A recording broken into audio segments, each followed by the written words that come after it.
Olá, meu nome é Eduardo Teodoro, espero que todos estejam bem.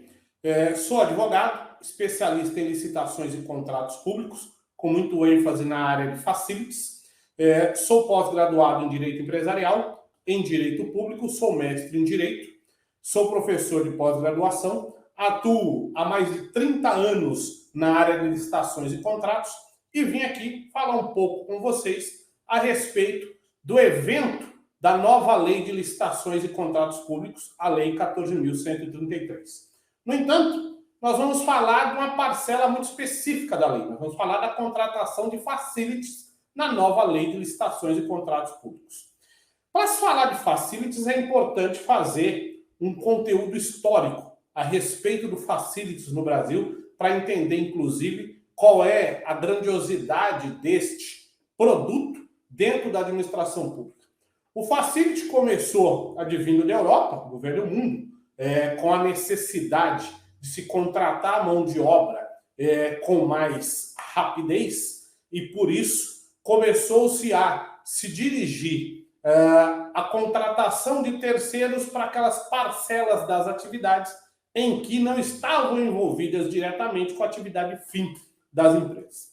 Chegando ao Brasil, isso chegou aí não mais do que há 50, 70 anos, muito embrionário, demorou-se até para que isso tomasse grandiosidade no Brasil, mas eu diria que nos últimos 20 anos foi um momento de maior capitalidade e difusão da atividade de facilities.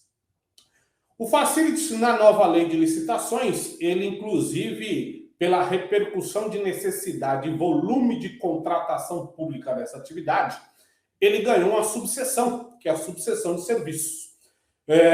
E o facilities, nós estamos falando especificamente daquelas atividades de facilities com dedicação de mão de obra. A lei, inclusive, fez muita questão de deixar muito objetivamente estabelecido regras que anteriormente não existiam para se discutir esta regularidade da contratação pública para aquelas atividades de facility que necessitam de dedicação exclusiva de mão de obra. E é evidente que o assunto é muito extenso. O assunto, ele daria semestre de discussão. E, por ser muito extenso, a lei também tratou ele de uma forma em que ele vai necessitar de muita regulamentação. Não só do governo federal, mas como já acontecia na, vamos chamar aí, antiga Lei 8.066 de 93, para essas contratações de serviços com o que se chamava até então predominância de mão de obra, e que se aí modernizou-se para dedicação exclusiva de mão de obra, os estados já vinham, através dos seus tribunais de contas, ao longo dos últimos 20 anos, criando muita regulamentação a partir de súmulas, o próprio Ministério do Trabalho a partir de portarias, todas elas voltadas à ideia de criar elementos para justificar e para regulamentar a contratação desses serviços de facility. Essa subseção, apesar de ter, evidentemente, ela poderia ter sido mais ampliada, mas já é uma evolução suntuosa, perto do que se tinha na lei anterior, ela traz elementos, e aí nós vamos trabalhar alguns pontos específicos, já que o tempo não nos permite trabalhar tudo. Nós vamos falar aqui de alguns pontos que eu entendi serem pontos neofrágicos da lei, e também pontos de maior necessidade de aplicação prática com urgência. Então nós vamos aqui falar um pouco dessa questão da nova hipótese de aglutinação de objetos. Nós vamos falar aí das soluções tecnológicas agregadas à atividade facility, né? Associada como elemento secundário para as atividades de dedicação exclusiva de mão de obra. Nós vamos falar também do retorno da garantia de proposta, coisa que havia sido excluído do universo de contratação pública tão logo nasceu o pregão. Nós vamos avançar um pouco na questão do prazo de vigência dos contratos. Vamos passar também pelas questões, pelas novidades, e aí uma novidade muito interessante, muito importante tanto para a administração pública como para as empresas especializadas na área de facilities, que é a questão do seguro trabalhista.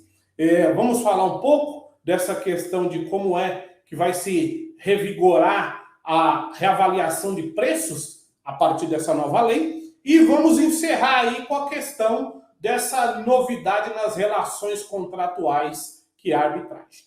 Bom, iniciando nessa questão dos facilities, o facilities ele tomou um universo de contratação aí que vai além de 30 atividades com dedicação exclusiva de mão de obra, sendo algumas atividades com volume de contratação muito grande, e aí a gente podia citar aí limpeza, a segurança privada, a alimentação, a própria avanço nos processos de coleta de resíduos sólidos, dentre outros. Mas há também o universo de novas atividades, né? Com o advento da lei da terceirização, que é uma legislação que tem muito envolvimento com essa nova lei de licitações e contratos públicos, com a lei 14.133 de 2021, a lei de terceirização trouxe uma novidade jurídica que era a alavancagem das possibilidades de terceirização. E isso chegou, evidentemente, na administração pública,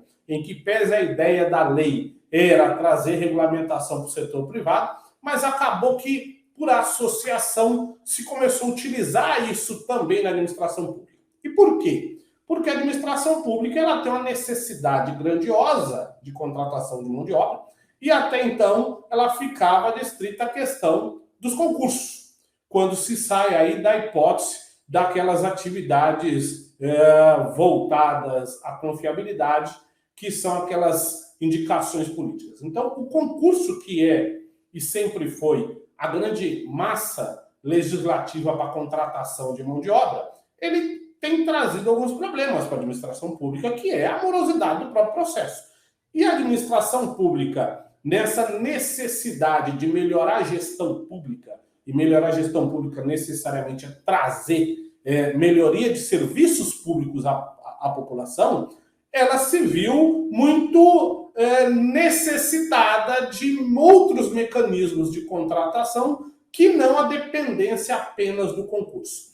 E aí veio a terceirização e essa nomenclatura facility que abarca aí um universo imenso de atividades. Pois bem, o facility na administração pública tem tomado um volume muito grande pela diversidade de atividade que a administração pública precisa. E aí, essa nova permissiva, bem tratada, aliás, o texto inicial da lei, evidente que ainda vai ter muita regulamentação sobre questões dessa natureza, mas o texto foi bem tratado numa primeira análise sobre essa permissiva da aglutinação de objetos. Essa aglutinação de objetos, como diz a própria lei, em que pese a ideia seja o parcelamento, mas quando justificado, a aglutinação de objetos passa a ser um elemento importante porque ele tem dois focos para essa justificativa. O primeiro foco é a economia de escala, né? Essa economia de escala tem sido claramente observada na administração pública. Toda vez que a administração pública aglutina objetos, ela necessariamente ganha com naturalidade, como resultado objetivo, um ganho de escala. Além disso, a nova lei tratou de um termo muito interessante nessa questão da aglutinação de objetos, que é a melhoria de gestão. A administração pública também está num processo evolutivo, assim como o mercado privado, que é da natureza, né? Sempre começa pelo setor privado, esses processos evolucionários.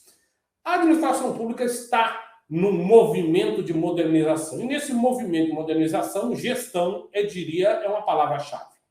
E nesta necessidade de melhoria de gestão, a aglutinação de objetos é elemento fático. Então, essa possibilidade que a lei trouxe de permitir a aglutinação de objetos sob dois prismas, quando isso garantir economia de escala para a administração pública e, naturalmente, melhoria de gestão, isso passa a ser um elemento evolutivo importante, porque você, necessariamente, a lei obriga a administração pública com esse texto, com esta ideia legislativa, ela obriga a administração pública a observar as atividades congêneres, ou seja, aglutinar no mesmo processo licitatório atividades que tenham correlação.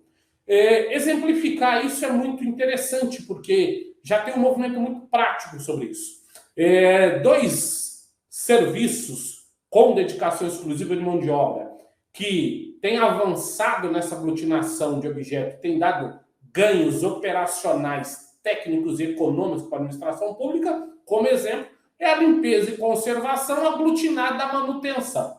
Por que isso acontece? Isso acontece porque são atividades muito próximas operacionalmente. Então, você imagina que o indivíduo que está na execução da limpeza predial, na limpeza hospitalar, na limpeza escolar, ele o tempo todo está ali se movimentando na estrutura física daquele ambiente.